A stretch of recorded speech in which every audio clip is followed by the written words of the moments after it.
F. Medina.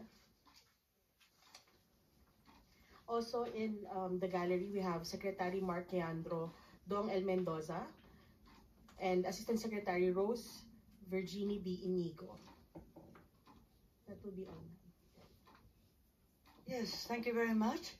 And pursuant to Section 2 of the Rules of Procedure governing inquiries in aid of legislation, granting the Senate Committee the power to initiate inquiries if the matter is within its competence, the Committee on Foreign Relations hereby call this inquiry in aid of legislation to discuss the following.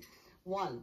The clarification of the involvement and the roles of the International Criminal Court, the International Criminal Police Organization, and the various government agencies in the arrest of former President Rodrigo Roa Duterte. Number 2, confirmation that measures were taken to ensure that the rights of former President Duterte under domestic laws and relevant treaties were properly protected throughout the process. And number 3, that such other matters that may aid the committee in crafting necessary legislation on the coordination between Philippine authorities and international tribunals and law enforcement organizations.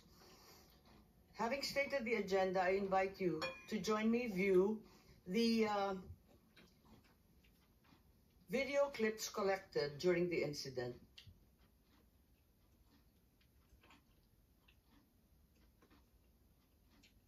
Good morning, Raul po. Ano po ay, sir, give me anong plano lang, plano. Ano sir, salubungin mo namin sir. Yung warrant sir, si Sir Gio. May taga-PCTC, Interpol.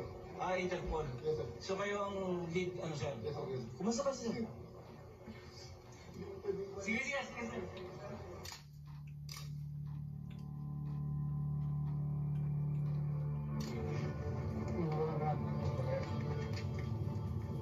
So, you will just have to pay. Kung hindi ako papayag, kung kakampi ka dyan sa mga puti, you better go back to them and have the legal, I am a citizen of this country, a former president, and you show me a piece of paper and you'll ask me to go with you. That is a serious illegal detention. Former President Rodrigo Duterte cries out illegal detention at Villamor Air Base after he was served an arrest warrant from the International Criminal Court. The former president was arrested upon his arrival at the Ninoy Aquino International Airport on Tuesday, March 11. Duterte's arrest came amid a case before the International Criminal Court for alleged crimes against humanity during his administration's war on drugs. For and against you in the court of law. And I want to ask you, sir, if you understand this right. Of course, coming from you, Now that they were asking, sir, for the basis of the warrant, the ICC issued a warrant pursuant to Article 25(3)(a) of the statute for crimes against humanity and pursuant to Article 7(1)(a) of the same statute for murder, sir.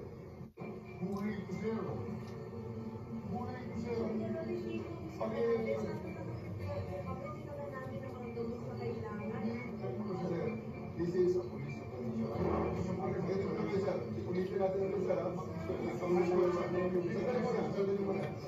Square one. Are you saying that place the former president under arrest?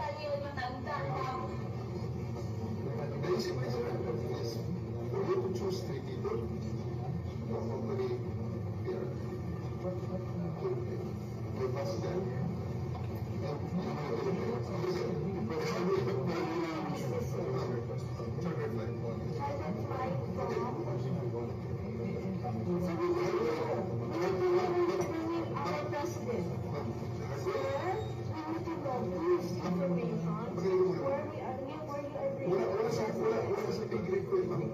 Sabihin nyo kung saan siya dalahin.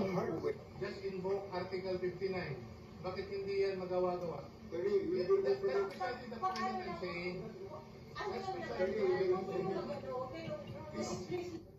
right to counsel is something that has to be observed and respected.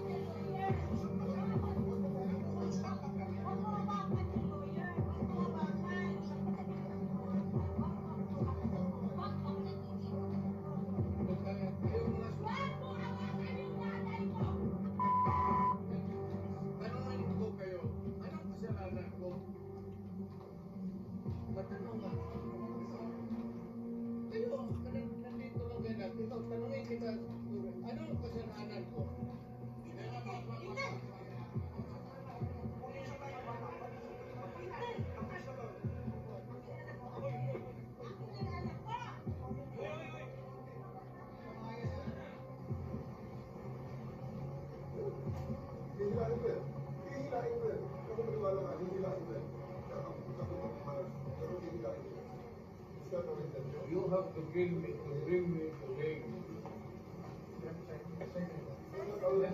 Ang anak mo pupunta dito. Yes, sir. Hindi pa pasukin na. Hindi ninyo, ikaw, Yes, sir. hindi mo Upon my order. pinipili mo pinapasok. Yes, sir. Upon my order, sir. Ang sabi ko, ang abogado ko, ang anak ko na babae, They can visit you at your detention center, sir. Hindi nila ako pinapapasok dito sa airbase.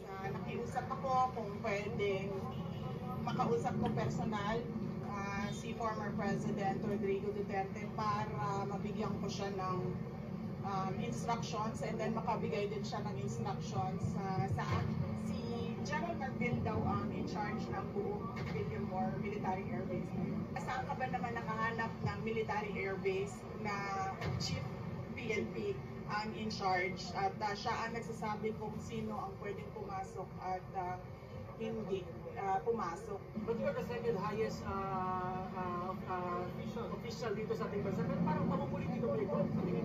Alright? Oo. Very much pamumulitika ito. Kahit ang ibang bansa nagsalita na.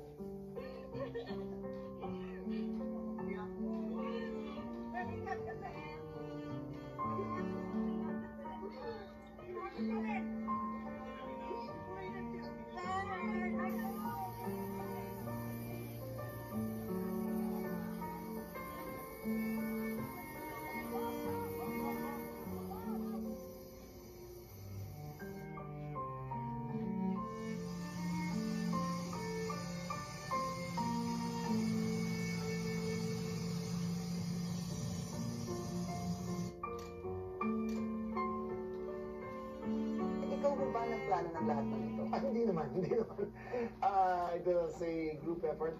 Secretary Chidoro was there, Secretary Anyo was there too, and the President.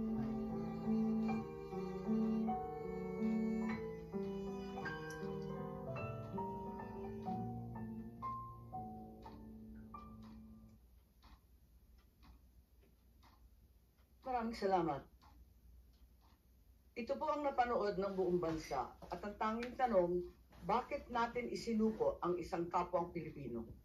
Kung ang iyong kapatid ay inuusig, ipapasa mo ba sa kamay ng iba? Kung ang iyong ama o di kaya ang iyong lolo pa, matanda na at may sakit, kinakaladkad palabas ng inyong tahanan, manunood ka ba na parang wala lang? Ganito ang nangyari ngayon. Isinuko natin si Rodrigo Roa Duterte sa dayuhan na para bang wala siyang sariling bayan, na para bang hindi na natin kayang humusga sa sarili nating tahanan. Here we are watching as a fellow Filipino, a leader, a father, a grandfather, a man who served this country is taken not by his own people, but by outsiders who claim the right to judge him. Sabi nila, batas ang dapat manaig. Tama. But whose law? Ours or theirs? Since when did the Philippines become a province of The Hague?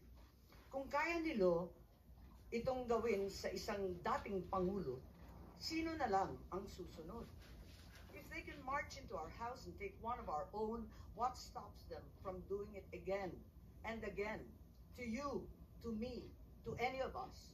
What protection can we guarantee our OFWs eking out a living overseas? This is bigger than Duterte. This is about our dignity as Filipinos. Ngayon parang ito nangyari sa buong kasaysayan ng Pilipinas. Pero paano kung mauulit? Paano kung sa susunod, ibang Pilipino naman ang kinaladkad papalabas? The Senate will seek answers, and if there is indeed wrongdoing, we will make certain to put up safeguards so that to fight, least of all, to fight each other. We are here to find the truth. Because questions, ang hustisyang ipinapataw ng dayuhan ay hindi hustisya. Ito ay pang-aalipin. Ito ay pagkontrol. At mga kababayan ko, hindi tayo alipin. Tayo ay Pilipino. At kung Pilipino ka, hindi mo kailanman isusuko ang iyong kapwa Pilipino. hindi mo isusuko ang iyong pagiging Pilipino. We call on Senator Bongo, who also has a preliminary statement.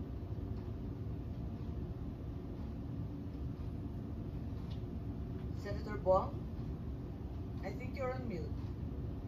There we go. Good day, Madam Chair, distinguished colleagues, to the resource persons present in this hearing. Ang pangunahing tanong ko po sa hearing na ito, paano at bakit tayo umabot sa ganitong sitwasyon? Meron naman tayong umiiral na hustisya sa bansa, meron naman tayong sariling mga batas at korte. Bakit pinayagan po ng gobyerno na nakipin po ang isang Pilipino sa sarili nating bayan? Sabi nga ng mga nakakarami, too late the hero.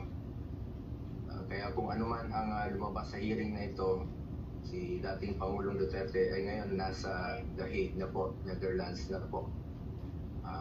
Ano bang pwede pang magawa? I respect the initiative of this committee to hold the Senate inquiry.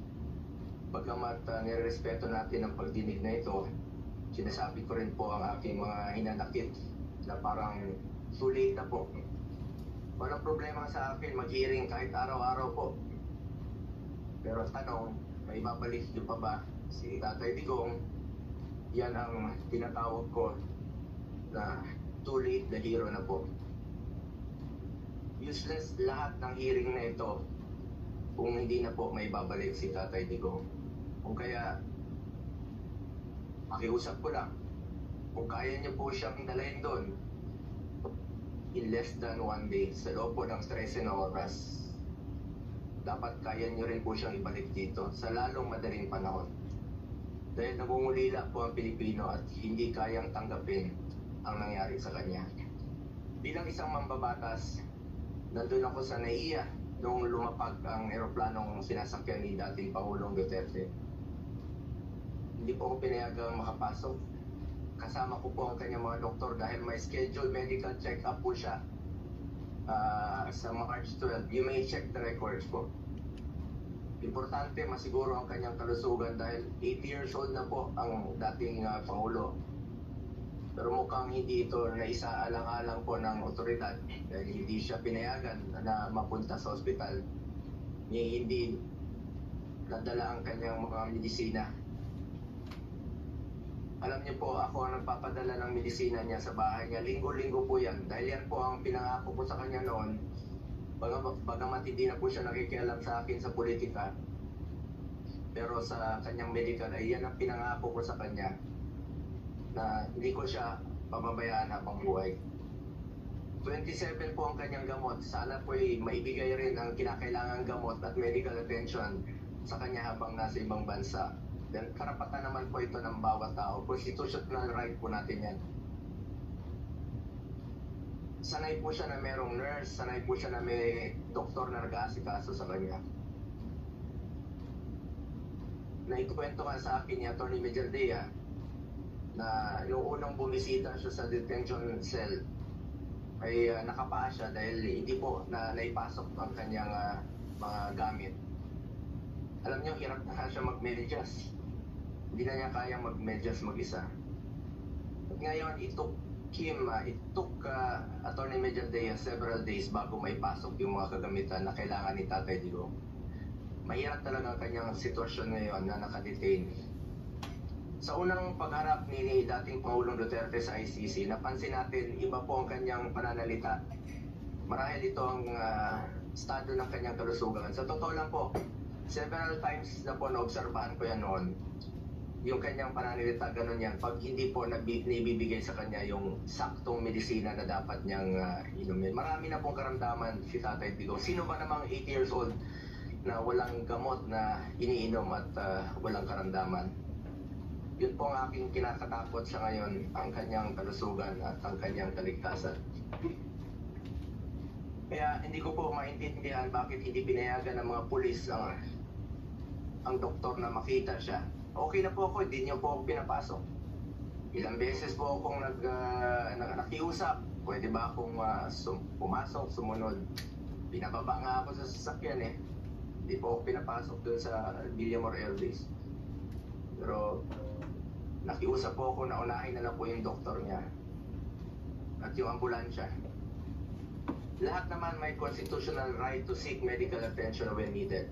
Lahat ng Pilipino, dating presidente man o normal na mamamayan, lahat ay may karapatan na masiguro ang kalusugan at kaligtasan. Nakakalungkot na isang bagay na ating ipinaglaban para sa Pilipino, hindi may bibigay po sa dating Pangulo na minamahal ng marami. Ganyan ba po ang dapat na trato sa taong minahal ng bayan at minahal din ng taong bayan? Madam Chair, mataas po ang aking respeto sa kapulisan. Lalo na po sa mga babae, mataas po ang aking respeto sa kanila. Noong nakaraang administrasyon, nanumbalik ang respeto ng ating mga kababayan sa kapulisan. Taas noo po ang ating kapulisan, ang ating mga sundalo. As is highest ang respeto sa PNP.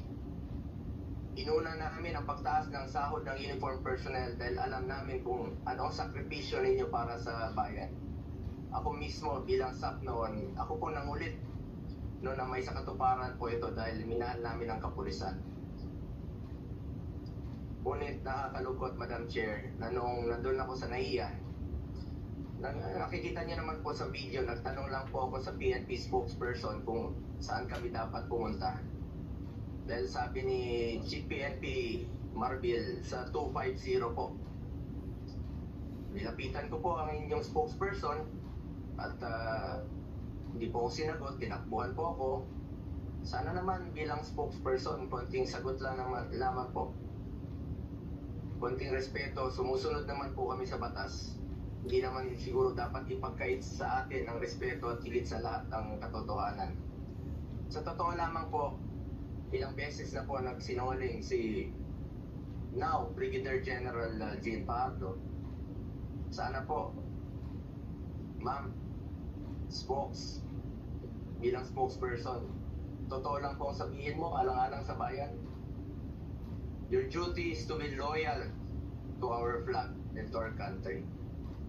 Minahal namin kayo ni dating Pangulong Duterte. Sana, konting respeto lamang po. Kung nagawa nyo yan sa akin, magsinungaling, mas nagagawa nyo po yan sa ibang tao. Respeto lamang sana. Gaya ng pagrespeto at pagmamahal namin sa uniform personnel. Pangalawang beses na po ito na hindi ka sumagot ng totoo. Sa interview mo, sinabi mo nagpupunas lang ng pawis ang ilang pulis na nakuna ng video na umiiyak habang inaaresto si Pangulong Duterte. Mapigilan mo ba umiyak? Nasasaktan po yan.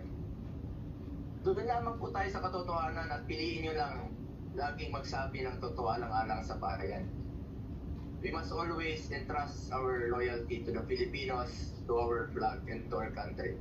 Yan naman po parating sinasabi ni dating Pangulong Duterte sa inyo. Just be loyal to our country and to our flag.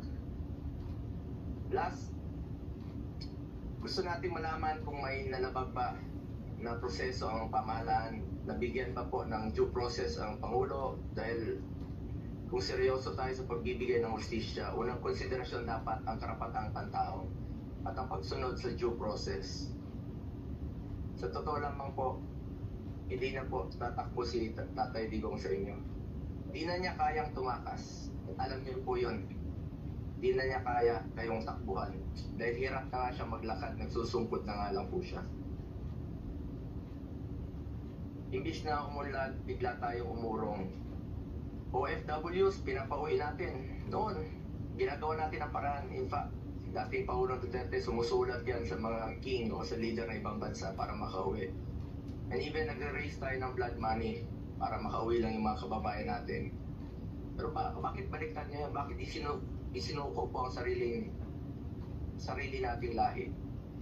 Hindi ko lubusang matanggap na siya ay nililiti sa ibang bansa gayong siya ay isang Pilipino. Samantalang mayroon naman tayong maayos na judicial system sa ating bansa na nire-respeto.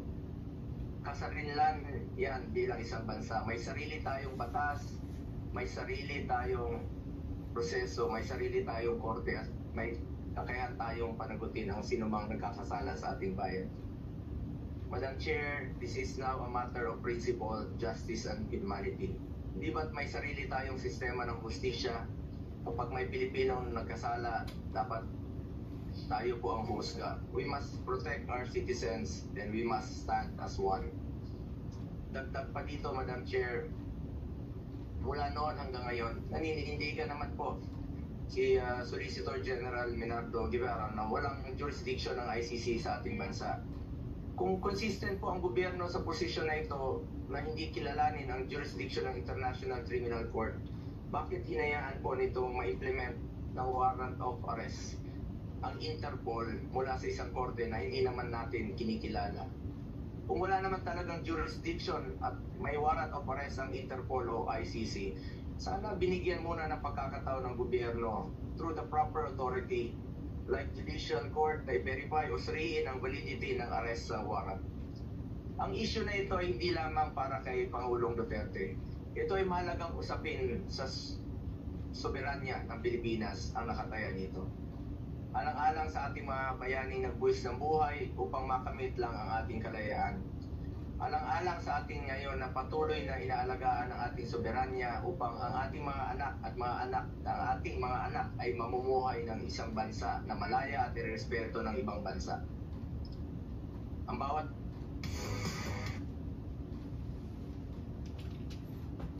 na hindi siya pababayaan. Former President man o hindi, karapatan yan, lalo na po pagdating sa kanyang kalusugan, kaligtasan at buhay.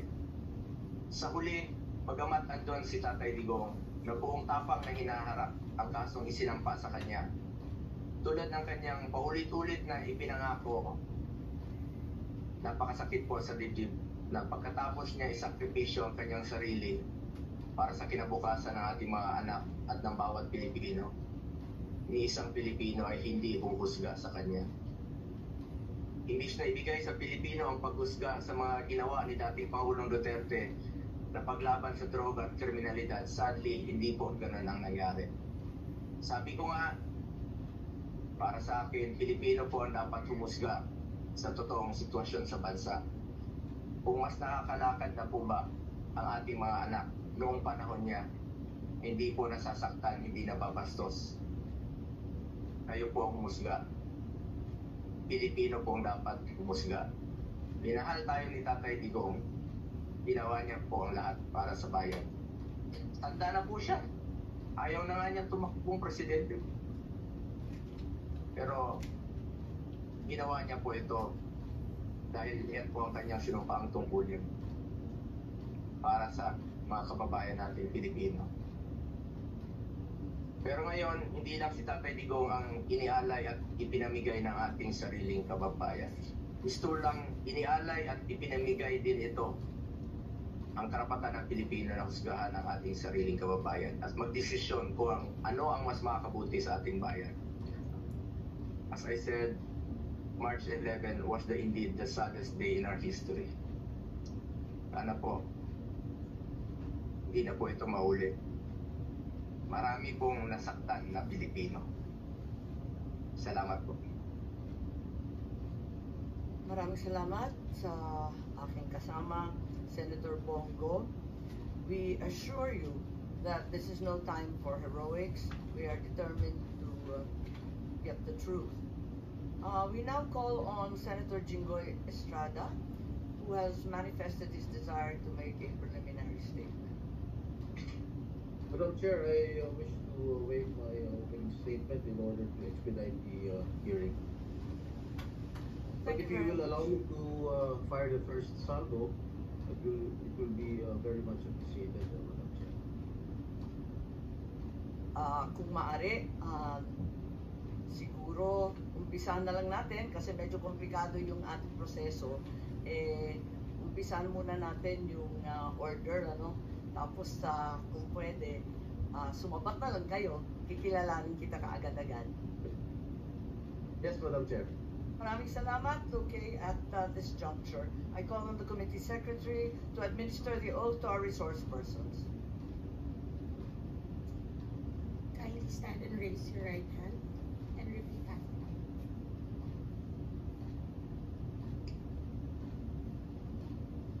please state your name.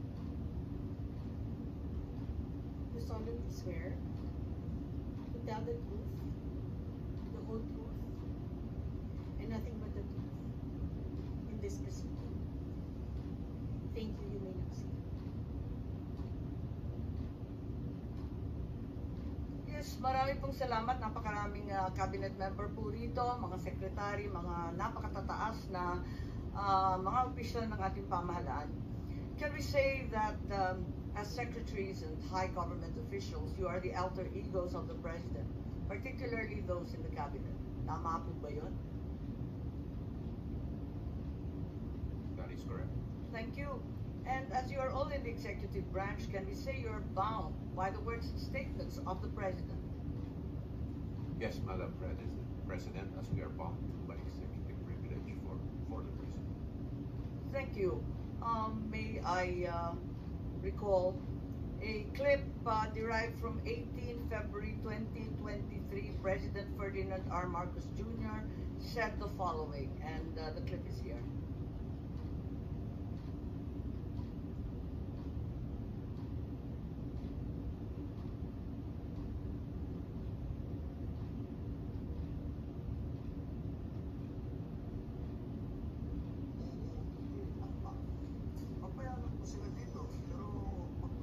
I'm sorry, this seems to be an earlier statement, 2022.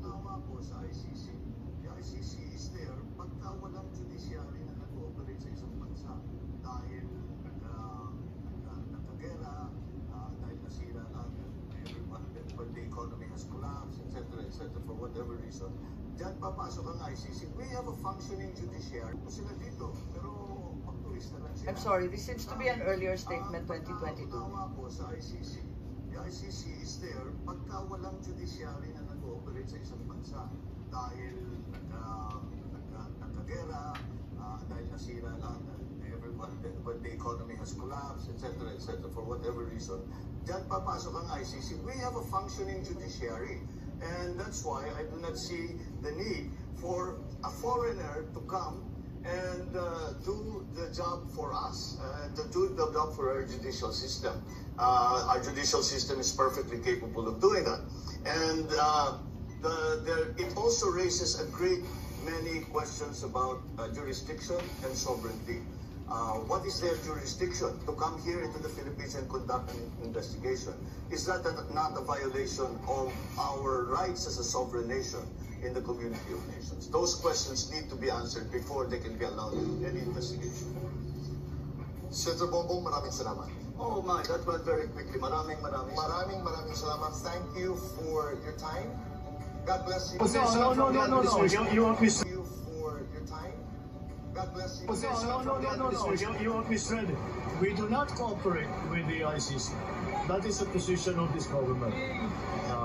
Pero sa nirad notice po ng Interpol, we will be obliged to participate. As Secretary Remulla explained before, we have obligations to Interpol, and we have to live up to those obligations. And therefore, the next step, Okay, let me say this for the 100th time. I do not recognize the jurisdiction of ICC in the Philippines. I consider it as a threat to our sovereignty. Therefore, the Philippine government will not lift a finger to help any investigation that the ICC conducts. However, as ordinary people, they can come and visit the Philippines. Pero hindi kami tutulong sa kanila. In fact, binabantayan namin sila, making sure that hindi sila that they do not come into contact with any agency of government. And if they are contacting agencies of government, nasasabihin yung whatever, policeman, local government, sabihin nyo, wag nyo sasagutin. Yun ang sagot natin. That we do not recognize your jurisdiction, therefore we will not assist in any way, shape, or form any of the investigations that the ICC is doing here in the Philippines. Thank you, sir. That's it. All right.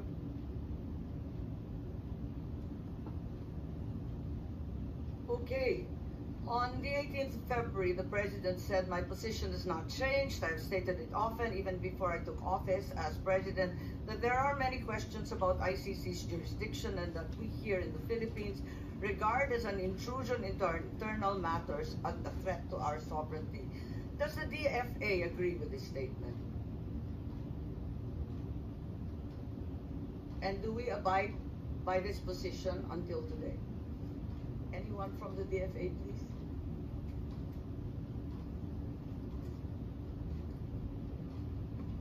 Madam Chair, good morning. Yes, you recognize USEC. Yes, thank you. Well, as I speak right now, the Philippines is not a member of the ICC, and the DFA defers to the Department of Justice as the implementing agency when it comes to cooperation on ICC matters. Madam Chair. Yes, so to the best of your knowledge and in the consideration of the DFA, we are not a member of the ICC. Yes, Your Honor. Thank you. And the DOJ having been referred to, may I call on Secretary Remulla, please, to clarify this issue? We are not members of the ICC, ma'am. So, whatever relationship we have with the ICC is on an arm's length basis if we have to talk to them. But we have never spoken to them. We have never spoken to them. I didn't hear you. Whatever relationship we have... It's on an arm's length basis, meaning very transparent if ever. But we have never spoken to them. Arm's length? Yes, ma'am. So you have had contact even at arm's length? We do not have any contact. What we're saying is we are very transparent about what we do, and we have never had any contact with the ICC. So you uphold the statement of the President saying that the ICC has no jurisdiction here in the Philippines. Is that correct? Ma'am, jurisdiction of the ICC is throughout the world. We belong to a community of nations that is tied together by a legal system called international humanitarian law. It is something adopted by more than 150 countries in the world. International humanitarian law, which became a law in 2009 or 2010. And that law, that domestic law, is what we adhere to in this case.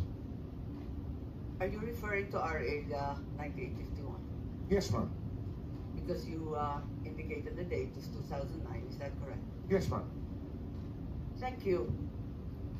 So therefore, we are not members of the ICC. We are not members of the ICC since President Duterte withdrew our membership in 2018, effective 2019. Okay. That being the position of the DILG, I assume that Secretary Remulla in the DILG also maintains the same. Yes, ma'am. I defer to the wisdom of the Department of Justice. And the PNP, General Martil, please. Yes, Madam Chair. Thank you. If that is therefore an unqualified yes, and you are in agreement with the President that the ICC has no jurisdiction whatsoever, what was the DOJ referring to as the ICC's jurisdiction in the Philippines being different from us being a member? What is the distinction, please? Ma'am, the ICC tries people for individual crimes, not states. So the Philippines, as a state, cannot be called upon by the ICC to do something for them. But when the ICC is running after individuals who are jurisdiction of the ICC under well, for individuals, international. Yes, madam. That is your belief, DOJ. Yes, madam. When there are individuals being asked by the ICC to explain, it is another matter. As a state is different from an individual. We all know that we have to. The individuals being charged by the ICC will have to face the ICC. I'm perplexed. The DFA made it very clear that as we withdrew, we are no longer a state party to the treaty, and now you're saying that we can nevertheless fall under the ICC, under the generic rubric of international humanitarian law. So it doesn't matter whether you sign or do not sign. Whether Yes, ma'am. you ratify It doesn't or matter, not ma'am. ratify. It doesn't makes no matter. difference. Does not make any difference anymore. Are you certain? I'm certain. Okay, Attorney Saret, please, from DFA. Is that the position of the DFA? Madam Chair, I concur with my USEC, the current acting SFA, that as far as we are concerned, we're no longer members of the ICC. And as non-members, can we possibly fall under the jurisdiction of the ICC under the rubric of international humanitarian law? Is that correct? Yes, ma'am, I think, because we, under the... What's the use of signing or ratifying a treaty if it bears no weight? I defer, ma'am, to Secretary Remulla. May I? This one, ma'am. I think it's your purview, your DFA. Yes, ma'am.